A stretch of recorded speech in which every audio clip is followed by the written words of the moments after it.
Hello everybody, and welcome to another monthly wrap up. This month I read 8 books in the month of July. I won't be doing a TBR again for August because I just want to mood read for another month or two, see how it goes, but I thought we could talk about all the books I read in July, whether I recommend them to you or not, and my ratings for each of them. Let's just get straight into it with all of my thoughts for my July books. The first book I read in July was The Grandest Bookshop in the World by Amelia Mallour, which I rated a 4.5 star. Really enjoyed this book. I thought from the beginning I was going to rate it quite highly. I did think it was going to be a 5 star. It wasn't, but nonetheless I really enjoyed it, and it was very whimsical. Say probably for a younger age range, but equally not. But nonetheless, it is about Pearl and Valley Cole, who live in a bookshop in 1893 called Cole's Book Arcade in Melbourne, and it's the grandest bookshop in the world. So like this family lives in this bookshop, and then one day these two siblings learn that their pa has risked the arcade, and the arcade is dying along with their pa. They're like connected because pa has made a deal with the mysterious Obscurosmith, who's very creepy, he has a very eerie vibe to him, and when you're reading about him, you're like, oh, he's really just, it's creepy. Like, he's got this creepy aura around him, and yeah, pa has made a deal with him, but the siblings want to save the arcade, save their pa, so they in turn make a deal with their Obscurosmith, and they're swept into a dangerous game with impossibly high stakes. They have to defeat 7 challenges by the stroke of midnight, and if they do that, then the arcade and their pa will be restored, and the Obscurosmith will then leave them alone. But if they fail, they will lose their pa and everything, like the arcade, everything. Like, you could easily imagine everything because of the amount of detail, but equally, the thing that let me down was the constantly going over and over and over and over and over the same thing, where they could have just explained it once or twice and moved on. But very good book. I'm glad I picked it up because I just found it in a random bookshop, but I'm pretty sure this bookshop is real, or like it was real in Melbourne. I'm not sure, but very good way to start the month. The next book I read was Conspiracy 365 Feb, which I rated a 3 star. So I hadn't read the January one of this book, but I read the Feb because I'd watched the January episode. So this is a show, and it follows a boy who has to survive for 365 days when there's a group of people that are trying to kill him, his family, take him down. Now he's trying to discover a part of his father's life that he's not entirely sure what it's about. And this one, he's kind of getting blamed for the assault on his sister and his uncle, and he's trying to decide if he believes a girl that's come into the picture or not. And it's a very interesting book. There's not a lot to it, obviously, because it's a very short book, but every book follows a different month in the year. And yeah, he's a fugitive after his father's died, and he doesn't know who to trust, and he's trying to discover something from his father's work that he's not entirely sure what it is, but everyone thinks he knows the answers, so he's on the run. It was okay. It wasn't the greatest, it wasn't the worst. 3 star, pretty average rating. The next book I read, though, I was very excited about. I felt like I was on the verge of a slump, so I just wanted some nice, easy reads that just got me through. So I decided to pick up Dear Debbie by Freida McFadden, which I rated a 5 star. I hadn't read a Freida McFadden book in like a couple months, I think. I just knew this one had quite good reviews. Like, any review I'd heard of this book, a lot of people said they really enjoyed it, so I was really intrigued to get into it. Loved it. That could also be because like I said, on the verge of a slump, so I need an easy read, so maybe that had like an input to my rating. I'm not entirely sure, but I'm gonna take the 5 star. So this one follows Debbie Mullen, who has like a Dear Debbie column where the wives of New England come for sympathy and neighborly advice, but she has a lot of backed up columns that she never released where she gives the advice to the wives, but it's got like a hint of like a murder, I guess. She's like giving advice to these people of how to like deal with their garden, deal with the relationship advice, like all this stuff. But in unreleased columns, she has also given an alternative of ways to kill the husband for mistreating the wife. In the current, Debbie is like spiraling out of control. She's lost her job, her husband's lost his job. She doesn't fully trust her husband, like she thinks he's hiding something from her, and she's quite intelligent, so she creates an app that they can track each other like as a family. It's kind of like their version of Life 360, I guess. She's like starting to take her own advice from the columns, and it's like you just know she's up to something, but you're not entirely sure fully to the extent of what it is. And she's starting to get payback against all the people in her life who deserve it the most. So as you can expect, there's a lot of mystery, there's a lot of murder. It's going back and forth a lot, and you never know who it's talking about to the full extent. You know she's, from the very beginning, you know she's killing people, but you don't exactly, the other point of view, so you don't know what's happening. Like, you think you know what the husband's doing the entire book until the very end. You're like, wow, he's actually so innocent, and he hadn't been doing anything that you thought he had.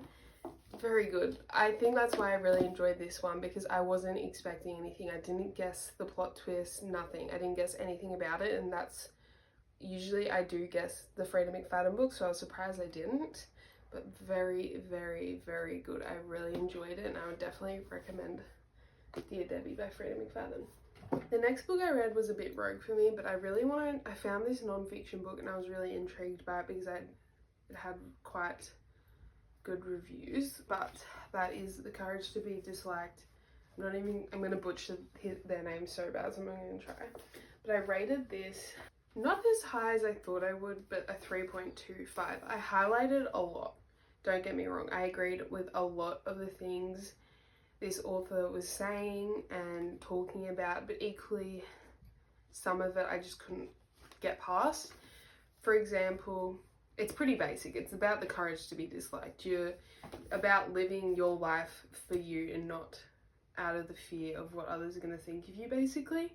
Every chapter is very different, but like I said, I agreed with a lot of it, but equally as the book went further through it, I started not agreeing as much or not caring as much what they were saying. I'll say what I agreed with deeply in a minute, but some of the things I didn't agree with, a lot of the time this author was saying trauma and PTSD and anxiety weren't really a thing. As someone with a lot of trauma and a lot of anxiety, I couldn't really get past that, because I was like, I'm a person who I believe has a lot of it, so for you to tell me that that's not really a thing and it's like kind of all in your head, couldn't get past that, unfortunately. But I saw that was a common thing throughout people's reviews as well, that they didn't agree with that. But that was like the main thing I couldn't get past. Just think about everything that you think people care about in yourself, like your appearance, the way you act in person, like your personality, like what you're doing with your life, everything. No one's actually caring. And this is just about the courage to get over the fear of what other people think about you, and like, yeah, the courage to be disliked. Because if you're gonna come to points in your life when people aren't gonna like you anyway. People aren't gonna like what you're doing, and you just gotta get past it and unfortunately be disliked by people, but you need to get over it. And I think I need to get over the fear of being disliked, because I don't do a lot of things out of the fear of people either misconstruing what I'm doing or talking about me behind my back, or I'm doing something only to please other people, even like appearance wise, like everything. I feel like you take what you think people are thinking about you, and you run with it within yourself without even realizing it, and you're not actually living your life for yourself, you're living it for other people. And I need to stop doing that. But I, like I said, tabbed a lot. But I think I would recommend this. I would recommend reading it just to read it and just to see what you think. I know a lot of people don't rate non-fiction, but I find it handy just to look back on if I rate it. I do see why it is popular, and I definitely took away a lot that I'll be using in the future to help me, hopefully. But 3.25, not the worst, not the best, but I'm glad I did read it because I haven't read a non-fiction in years, I think. Now, the next couple of books I read specifically because I was in kind of like a thriller mood and I just wanted to read thriller books, or because I thought they would be really easy to get into. Unfortunately, I didn't pick the best thriller books, but I read Leave the Girls Behind by Jacqueline Bublitz, which I rated a 3-star. Not my favorite, but not the worst. I just won't go around recommending it. My sister Lacey also read it and she didn't enjoy it either. I wasn't the biggest fan of it because I found myself just being so incredibly bored, which is not what you want in a thriller, because you want a thriller to be like, oh, like hooking, and you want to be interested. And it's about a girl, Ruth Ann Baker, who 19 years ago, her childhood friend was murdered by a convicted killer, Ethan Oswald. And she has always believed that Ethan had other victims, and she's been like haunted by the fact, mind you, she can talk to a lot of these murder victims and she can like see ghosts, and she's like throughout the whole book she's talking, she's like she can physically see her friend that was murdered and she's talking to her. Then she finds out that other young women, like girls, have gone missing from her hometown, but Oswald, the previous killer, is deceased, so she's trying to discover who could be the killer then, because she still thinks there's a connection. And she crosses the globe from New Zealand from New York to New Zealand, and she becomes quite obsessed with finding out if he had an accomplice for the murders and finding out the victims' lives and everything to do with these victims. And she's, in turn, like creates like quite strong foundations with all these different women, and you soon find out a lot. And like there was a bit of a plot twist to do with Ruth, who is trying to discover about all these murders and stuff. You find out something to do with her, which I was shocked about. I didn't expect it. I did get it spoiled for me because on Fable, one of the reviews said it didn't say spoiler warning, but nonetheless it was still I was very shocked by that revelation. Still just very bored, and I wasn't particularly interested in anyone, not even the main character, so I wouldn't recommend it, because for me a thriller or a mystery needs you to be reading going, oh my god, like I'm on the edge of my seat, and like this page is like telling me something new, and this page is like bringing me close to the truth, and like, and the plot twist about the narrator,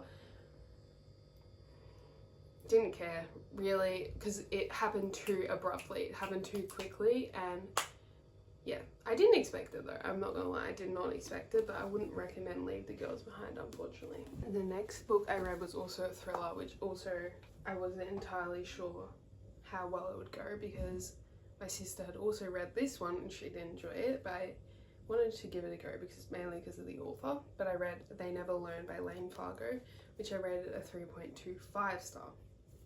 Not the best, but not the worst. Equally, this one did have me more interested, but at the same time, I didn't like how the direction it went in, didn't like the characters either. But again, very shocked by, I guess, the plot twist that you find out towards the end. I did not see it coming at all. But this one follows Scarlett Clark, who is an English professor, but she's also a serial killer on the side, I guess. And she has a mission to track down predatory men on campus and kill them. She's like just killing people that she believes are like the worst kind of men, like, you know, rapists, like people that sexually assault women, just like any sexually awful things, I guess. That's what she believes deserves murder. But she's ultimately throughout the book preparing for a murder that probably could either lead to her being caught or could be the best murder she ever commits. And then there's Carly Schiller. who's trying to survive her freshman year in college, but then one day her roommate is assaulted and Carly becomes obsessed with making the attacker pay. So very similar storylines between the two, and it does bounce back and forth between both perspectives. It's just about the police don't really know, like the killer is kind of going undercover, and like they don't have any inkling who the killer could possibly be, because the way she's killing these people, it's like suicide and like ways that you can't really track down how they've could have possibly died from another individual. But yeah, I thought it went in the worst direction, to be completely honest, because the final murder was so like abrupt and just like quick. The plot twist did trick me though. I didn't see it coming at all. But yeah, They Never Learn 3.25 by Lane Fargo. I loved her other book, that's why I wanted to give this a go, but I just don't know if thriller is the genre for her, unfortunately. The next book I read, I won't talk in too much detail because I talk about it in a reading vlog that will be going up eventually, hopefully.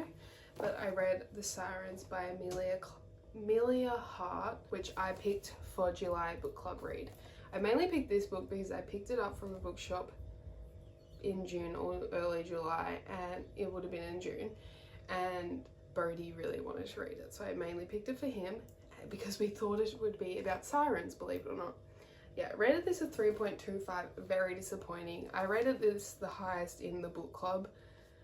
I believe they both rated it under a 3, so a 2.5 I think maybe, and a 2.75 or something like that. Not high ratings at all. But this one follows Lucy, who at the very beginning she's done something and she runs away to where her sister is living. Now when she arrives there, her sister is not there and she believes she's gone missing, but she doesn't know where she's gone. And it's going back and forth between, majority of the chapters between Lucy in the present and then her sister Jess in the past, and like her diary entries and stuff. The diary entries about Jess were so interesting, and I wish majority of the book, like a lot more of the book was about that. But along with going back and forth between those two, it's also going back to other chapters between a story about two sisters from centuries ago that are transported to the new colony, and like the ship sinks, and then like, yeah, it's about two sisters from centuries ago. So it's going back and forth between Lucy, Jess, and then these other sisters from centuries and centuries ago. And you don't really know the correlation until the very end. Might I say, I didn't enjoy the chapters about the centuries ago sisters. Wasn't interested at all. I just wasn't caring, and I wanted more chapters about the sisters in the present. But yeah, you find out as you're reading the diary entries from Jess that she has like scaly skin, and anytime it's kind of getting wet, it's kind of like peeling, getting like, yeah, scaly. So you, from the very beginning, you're assuming Jess is a siren or a mermaid, whatever you want to call it, and you find out a lot about their childhoods together and separate, and a lot comes to a head at the very end.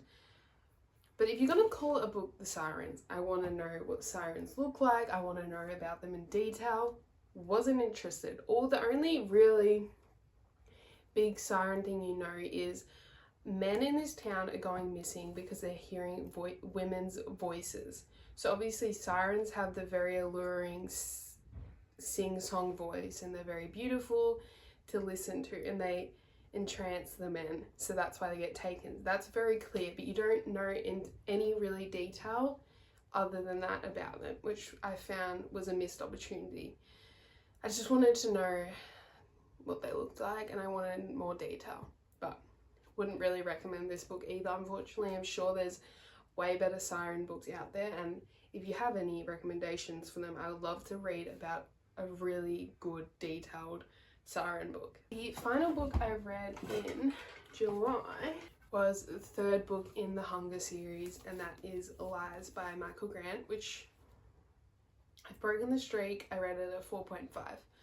Very high rating still. Just Gone and Hunger I both rated a 5. This one let me down ever so slightly, and now I have reasoning for that. Now, at the end of Hunger, there's like a explosion and it kills the main bad guy, Drake. And he is the one with like long limbs that can whip you, and he's very, very dangerous. He has monster-like powers because of his mutations. And there's like an explosion, lots of people die at the end of that one, and yeah, that's how that one ends. And it's about them starving, basically, like the town's starving from hunger. Then at the end they find ways to feed all of them. And then this one is kind of about all the lies that have kind of coming to light. Like, he's not really dead, people are coming out of the grave that have died and they're like living again. That was the strangest part about this book. Like, some people were literally brought back to life from the grave, and you don't find out why until the very end. Also, so strange, some of the new powers in this book, considering I just read The Sirens before that. There's a girl in Lies that is a siren.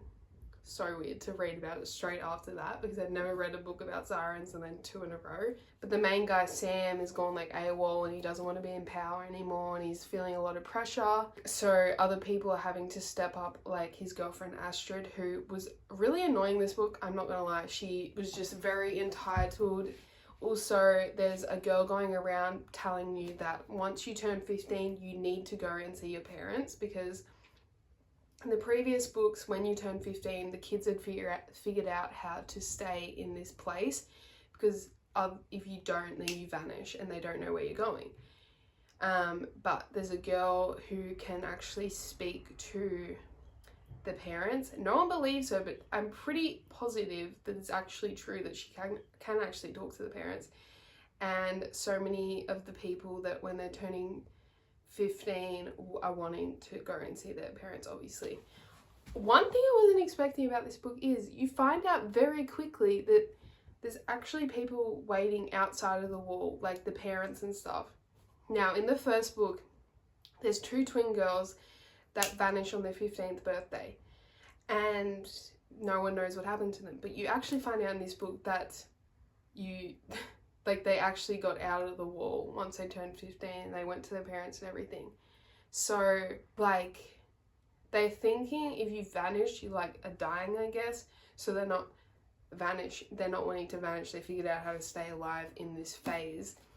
But it's actually probably a good thing to vanish, because then you do return to your parents. Other than those 2 things, yeah, it's just about a lot of lies that have been told between individuals, and nothing you really read in Hunger, well, at the end of it, was really true. So I believe that is why it is called Lies. Very good still, nonetheless. A lot of characters to learn about, a lot of powers to remember. But in retrospect, that does make sense, because in this town, I believe there's meant to be like 300 plus kids, or just a bit less. So obviously in each book, new characters are going to get introduced. But still very good, and I would definitely still recommend this series. That is my July wrap up. I hope you enjoyed, and hope I explained these books at least relatively well. But these are the 8 books I read in July. Didn't have the worst month, didn't have the best, obviously.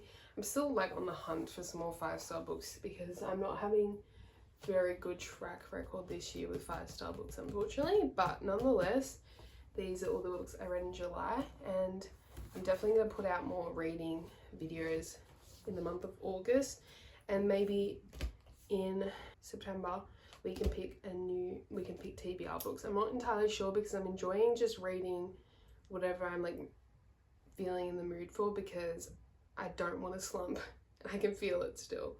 But hope to come to you next month with some amazing books to talk about. But nonetheless, thank you so much for watching my July wrap up, and I'll see you again soon for a brand new video. Bye!